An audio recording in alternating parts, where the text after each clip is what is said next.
السلام عليكم ورحمة الله وبركاته، مساكم الله بالخير جميعا. الموقع عنيزة، النزل الريفي. ما شاء الله تبارك الله، استهلت بيشربوا الخير. هذا حاط مطر صناعي ما شاء الله في النزل. استعدت السحابة بنقطع مع الشعيب هذا.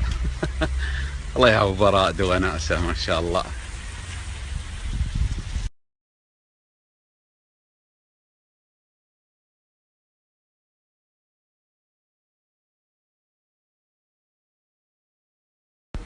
هذه جلسة الضيافة العريش ما شاء الله تبارك الله.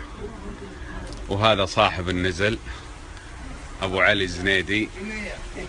حيا الله أبو علي. يلا حي، كيف الحال؟ والله يا هو جو، والله يا هو جو. تقول مطر صدق ما شاء الله. وهذا المطر الصناعي. هذا مثل ما قلت لك المطر الصناعي، وهو عبارة عن ري، طريقة ري حديثة. ولو تشوف أبو فارس، شوف المطر. اي والله شوف ما شاء الله. يعني هذا المطر صناعي عبارة عن ري وبنفس الوقت يلطف الجو ما شاء الله. هذا المثاعب تصب ويغير درجة الحرارة. يا زينه ما شاء الله ما شاء الله. هذه البرسة لها 200 سنة، تعمل من أيام السوالف حتى الأيام على الغطاس هذا، لكن بوضعها الطبيعي دون تغيير. ترانا في عنيزة يا الربع. هذه البرسة قلنا تعمل من 200 سنة. هذه سميها مشرعة. احنا نسميها البرسة. تقريبا تبدأ حوالي 100 متر. نزل ريفي هو مصطلح عالمي انك تعيش الماضي، ما تشاهده فقط، تعيش. تقوم الصبح تروح تجيب الحليب. يعني اقدر اجي استاجر هنا واجلس؟ استاجر وتاخذ الحليب والبيت.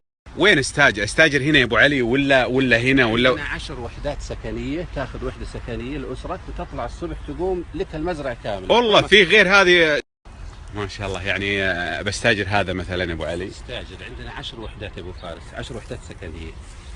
والبيت الكبير ذا منهن؟ والبيت منهن ما شاء الله.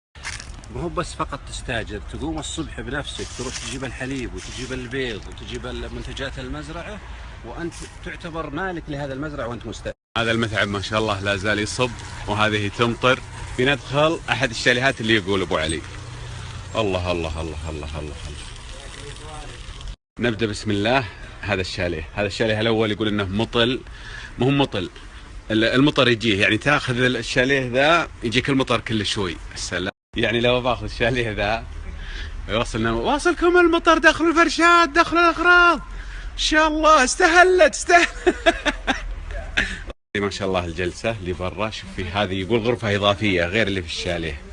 هذا هو الشاليه، هو في غرفتين، مطبخ صاله. الله يكرمكم، دوره مياه، مطبخ، صاله، وغرفتين، واحده. حتى في الأثاث تأثيث رعية فيه الطابع التراثي القديم. أقول ما يبيلها، هذا لازم ناخذه. استاجر. ما شاء الله تبارك الله. واصلنا الخير. لا إله إلا الله. استهلت. اللي شفتوه هذا مجرد تغطية بسيطة، اسمه النزل الريفي. إن شاء الله بإذن الواحد الأحد بكرة أو بعده أعطيكم تقرير مفصل عنه.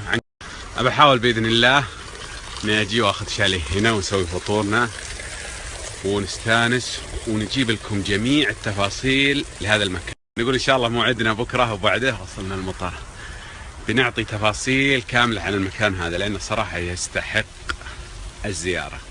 موعدنا بكرة إن شاء الله. إيش رأيكم؟